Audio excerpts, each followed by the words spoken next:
2010년 5월 26일 수요일 낮에 삐어가 왔다. 14년 만에 보니 흰 머리가 약간 있으나 얼굴은 붉고 건강해 보인다. 반갑게 만나서 얘기를 좀 나눈 후에 그의 차로 하를링원으로 갔다. 북쪽으로 가는 길도 참 오랜만이다. 넓은 초원에 띄엄띄엄 있는 농부집들과 소들 풍경은 언제 보나 한가하고 여유롭다. 온 세상이 다 평화로워 보이고 시간이 멎은 것 같다. 1시간 정도 달린 후에 압슬라이트 데이크 몇 달 전까지만 해도 세계에서 제일 긴 댐이었다. 바로 옆에 있는 오래된 항구 도시 하를링원에 도착했다. 삐어와 요코는 교회 사택에 살고 있는데 넓은 거실과 넓은 정원이 좋았다. 부인 요코는 신문 배달을 하느라 나가고 없었다. 좀 있으니 요코가 돌아왔다. 오랜만에 보니 나이가 좀 든 것 같다. 그러나 삐어와 요코가 참으로 다정하게 반갑게 맞이하고 내가 온 것을 몹시 기뻐하였다. 그리고 그들이 주님을 사랑하고 진실하게 신앙으로 사는 게 무척 좋았다. 이들은 7자녀가 있는데 큰 아들 시벌로는 2달 전에 결혼했다고 한다. 시벌로는 우리 큰딸과 같은 또래로 깜번에 있을 때 초등학교를 같이 다녔다. 참 착한 아이였는데 결국 목사가 되려고 앞벌도른에 가서 신학 공부를 하고 이제 곧 졸업한단다. 믿음이 좋은 훌륭한 간호사를 아내로 맞이했다고 한다. 둘째 아들 베냐민은 흐로닝원에서 법학을 공부한다고 한다. 셋째는 치클리너인데 유일한 딸이다. 그런데 특별한 일이 일어났다고 한다. 레이던 대학에 들어갔는데 좋은 친구들을 만나고 또 치클리너가 남이 안 하는 특별한 것을 하고 싶어서 중국어를 공부한다고 한다. 작년에는 교환학생으로 중국에 지난해 1년간 갔다 왔다고 한다. 참으로 대단한 일이다. 화란을 거의 떠나본 적이 없는 부모로서는 어찌된 일인가 의아해하고 있었는데 나는 참으로 잘된 일이라고 말했다. 치클리너가 영어 자격증만 따면 일을 많이 할 수 있다고 격려해 주었다.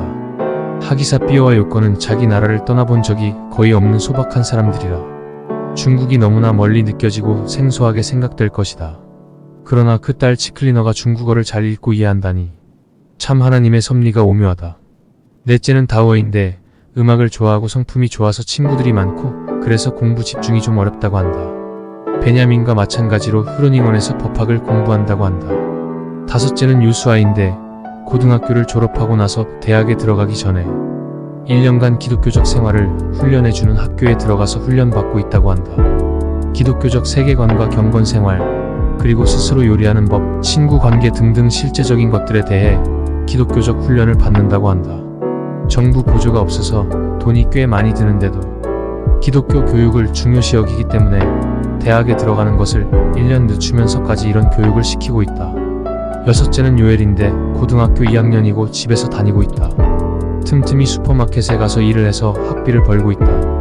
일곱째 막내는 나단인데 중학교 3학년으로 귀염둥이이다. 집에서 부모와 같이 생활한다. 이들은 식사 전에 성경을 읽고 또 성경을 해설해 놓은 스펄전의 책에서 좀 읽는다.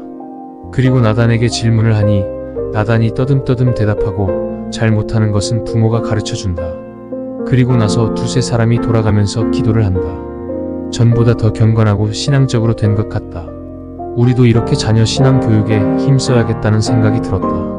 그리고 날짜별로 기도 제목이 적혀있는 무슨 팸플릿이 있는데 거기에 보니 오늘은 북한을 위해 기도한다고 되어 있다.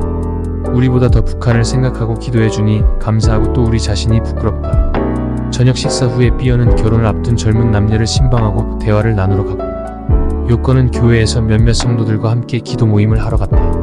매일 저녁에 기도 모임이 있는데 기도할 사람 몇 명이 자유롭게 와서 같이 기도 제목을 가지고 기도한다고 한다.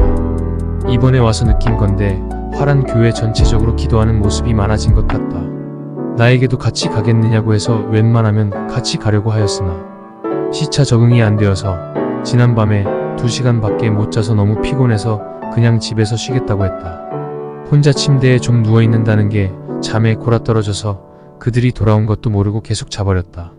원래는 그들이 돌아오면 저녁에 다시 이야기를 나누려 했는데 세상 모르고 자다가 밤 1시가 되어서 깼다. 시차 적응이 쉽게 안 된다.